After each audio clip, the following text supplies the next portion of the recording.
Maya. Everything you can touch and see, they are all Maya. So one day, this man was walking and he was chased by an elephant. He ran for life. He fell. He bruised his knees and hands and he was in great pain, bleeding, and he came to the disciples. So looking at him with pain, the disciples said, Guru, didn't you say that everything is Maya? Then why are you paining? He said, your Guru is Maya, the elephant was Maya, chasing was Maya, my running was Maya, my falling is Maya, these wounds are Maya, my pain is also Maya.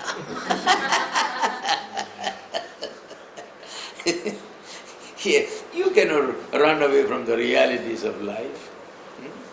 None of them is Maya, they are all real. They are all real, Yes, so Adi Shankara has influenced so many people and he has established how many madams? The Kanchi madam, the 5 madams I think. Yes, Shankaracharya sitting there and here, all those things. Yes. He has brought back the Jadi Vyavastha, all those things. He is the father of it. Yes, that they all cannot explain. So to the question, who am I? What's the answer? Who am I? Who are you? What's your answer? Created by God. Yes, I'm created not only by God, but I'm created in the image and the likeness of God. You could say that I'm an image bearer of God. I'm an image bearer of God. I am an idol of God. What is it?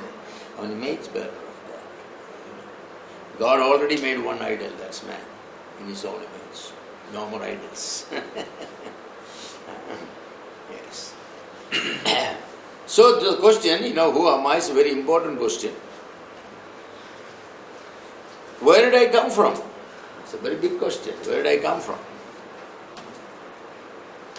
I come from the eternal plan and purpose of God.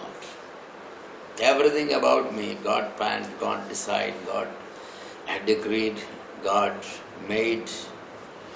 My body came from the soil and my soul spirit came from the breath of God. That's where I come from. So when I die, my body goes to the earth, but my breath, soul, spirit, they go to the place that is destined for it. If its sins are forgiven, it goes back to the Creator, otherwise it goes to another place, waiting for the day of judgment. See, we have answer, they don't have answer. So you ask them, where does the body goes? They say, Panchabhutam Panchabhutamai marum. The 5 elements are converted to 5 elements, so they burn it. Then what about the spirit? Oh, the spirit.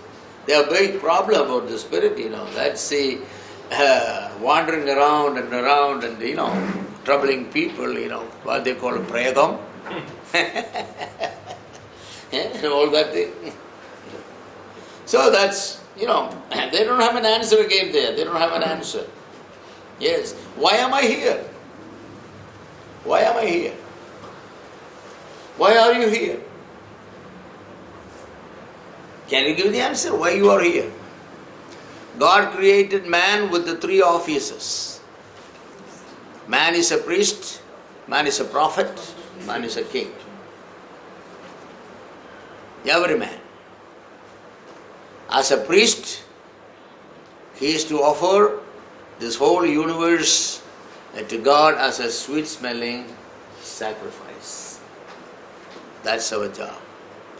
As a prophet, we have to declare, interpret this world for God. God has created, we need to interpret this world, tell others. And as a king, we have to capture the whole world for the Lord Jesus Christ. They said, go, have dominion, subdue everything. The fall did not work it out. Man failed as a prophet, his interpretation went wrong. Man failed as a priest, he couldn't sanctify the world, but he was involved only in sin, defiled it. He failed as a king. He is not conquering the world for Jesus Christ, but the world is conquering. Instead of conquering it, his little mosquito catches man in the net.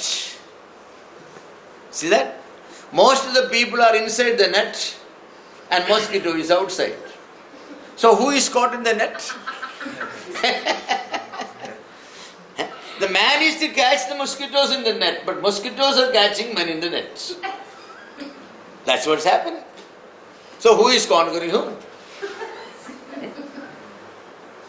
Man failed totally, I say. Man failed. We are given the commandment, go conquer everything. Everything God created, the sun, moon, the stars, the earth and everything. Man was to subdue it and bring it under his subjection. And then present to the Lord. Here it is a gift back to you. That's our job today also. We have to sanctify this world because we are the priests. Can you clarify that point? Yes, clarify. Man was created to work and to take care of this earth, right? Yes. Suppose man had eaten the tree of life, what would have happened? Live forever. He lived forever. In what? He would be confirmed in holiness and he will be living forever. So, what about all the animals and all the other things? Death was a principle that came subjected to. So then what will man be doing? The created universe, the man will be sanctifying and it will be continuously offering, just like the heavens declare the glory of God. All these created animals and all the created plants and flowers will be declaring the glory of God. Now it's all cursed. Thistles and thorns, sweats and all. So it's not a sanctified world, but it is a cursed world. Now it will be sanctified again one day. So as prophet we were to explain about the world. What's the purpose of creation? We would have been explaining, what's the purpose of every star. We will be saying what's the purpose of this flower, this animal was created in such and such a design, what God meant it for, everything. Now we cannot approach the elephant to explain. Neither the lion. What animals? Is there even a mosquito? We are totally lost. We are not subduing the earth. God wanted all the creation to be brought under subjection. All these principles God has given, including gravity and, all these principles and everything. Man was to study it, man was to bring it, and, man was to be the king over this universe, but man has lost it. And today that's our responsibility still remains that. But what is man doing? Man is a slave. The master has become the slave of this universe. Man is subjected to all the elements. All the elements. God created an air-conditioned world.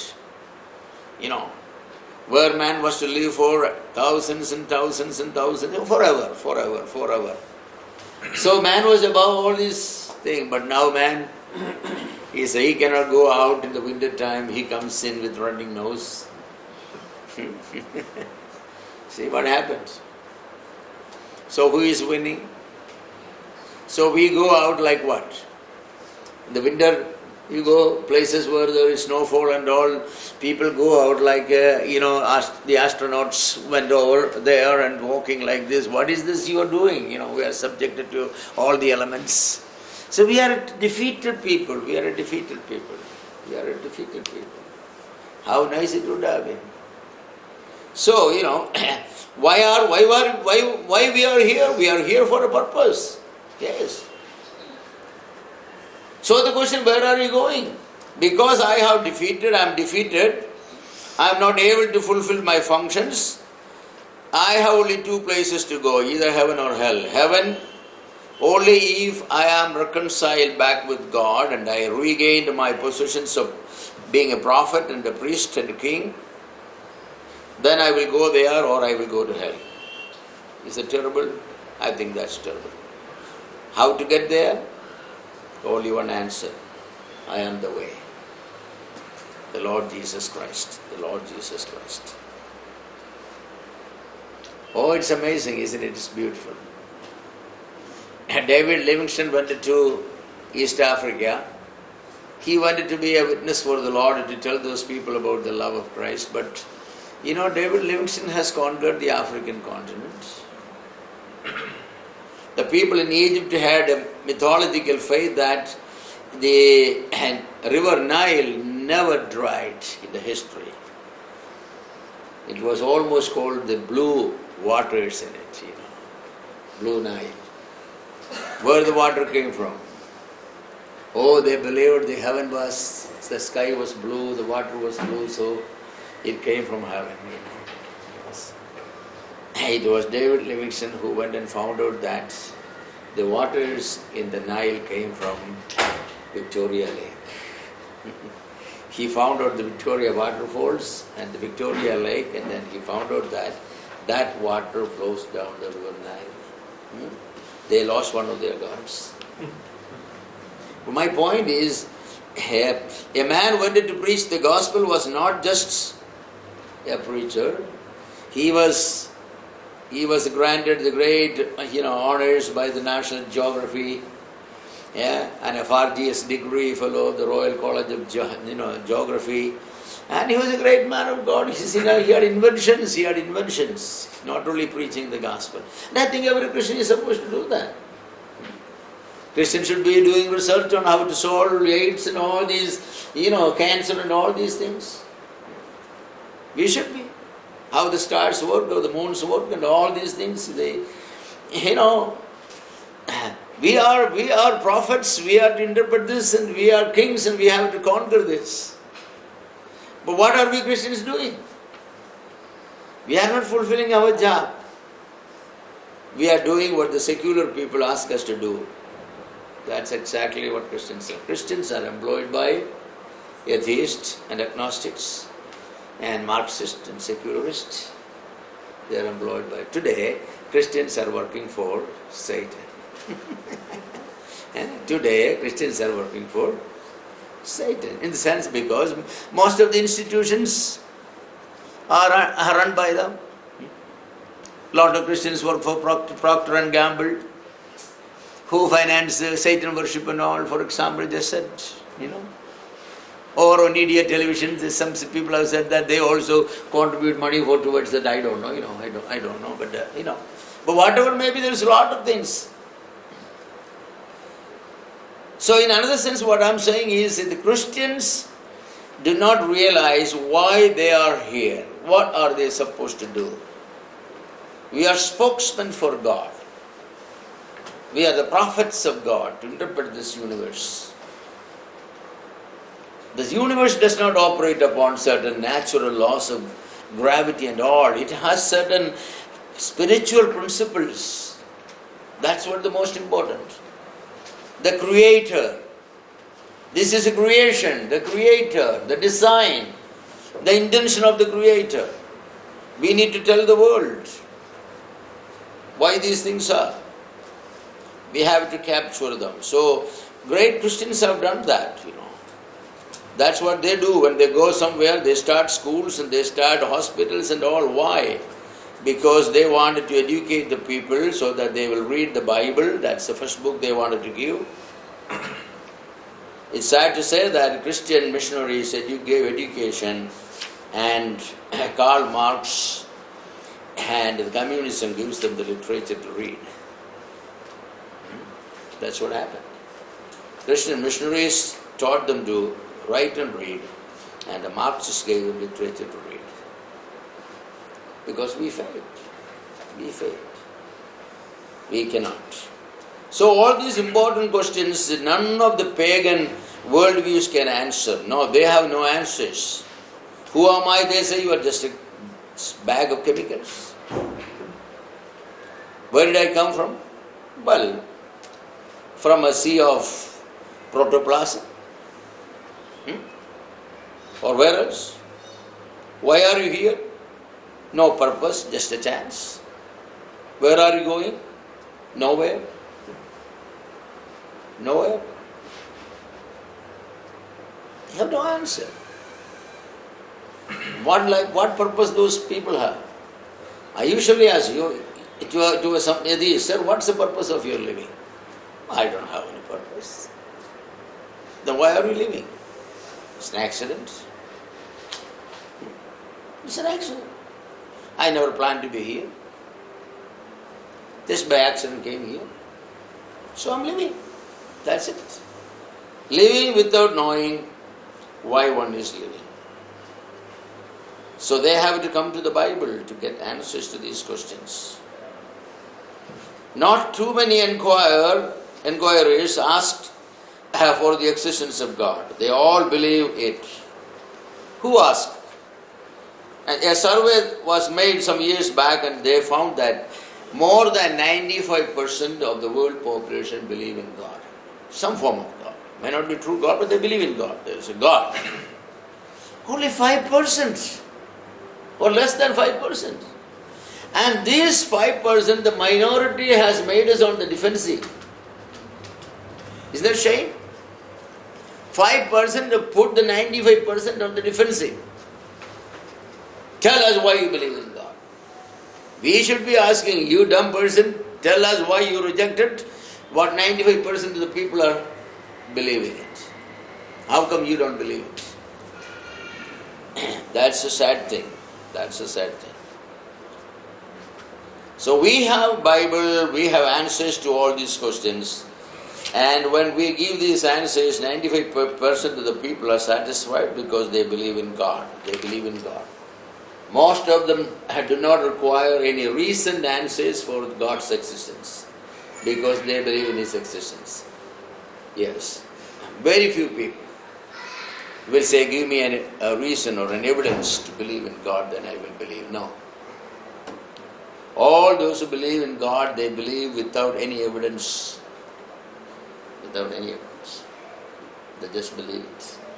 Because that's the most natural thing. Even as it is so natural for a born child to breathe, who taught the child to breathe? Some yoga teacher?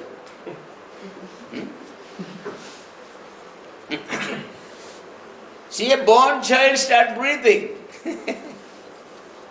That's natural. Faith in God is also natural like that. Every child who breathes has the knowledge of God. Knowledge of God.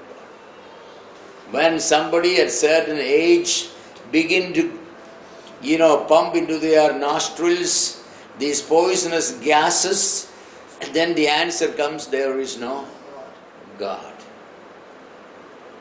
As long as they are breathing the natural air, the answer is always God. The Russians tried it, the Chinese tried it. For 2-3 generations, they have repeatedly, every single day in the classroom, they taught these children to repeat after them, there is no God, there is no God, there is no God. Then one day, all children said, there is God. And they said, we can never erase. How hard you erase, the next morning that comes up again, there is God. Because it's written in the soul of every man. Bible says it's written in the heart of every man. It's in the flesh written. You cannot erase it. You can maybe cover it with a cloth. That's what do the atheists and the Gnostics, they only cover it. They know that it's in their heart. So at the moment of their death and all, they say that if you hear me saying God or something, don't worry, I am saying it in my unconscious mind. Yes, that's the point. You're saying it in your unconscious mind that God? So mean all these years, 60 years, you're an atheist, your unconscious mind is not cleared? That's true, they cannot. Paul speaking at Athens mentioned how all Athenians believed in God. Most people in the world look to God when they have a serious problem in life for answers. Jean Piaget, P-I-A-G-E-T, Jean Piaget was a child psychologist and has observed that almost all 7-year-olds believe that the world was created by God with a purpose. She has taken a survey of all the children. Before they were taught any evolution, they were all asked the question, who created the world? They all gave the answer, God. So, she's a child psychologist and all children below the age of 7 have the answer. God created. Now you start teaching them what? No, God, no God, no God. That's the way it goes. So everybody, it makes absolute sense to believe that a personal God created the heavens and the earth than to believe a series of explosions brought the universe to existence. Now we come to the most important and probably a little difficult part of this philosophical consideration, that is called epistemology. You know what epistemology is? What is epistemology? Study of truth. Truth? Study of truth.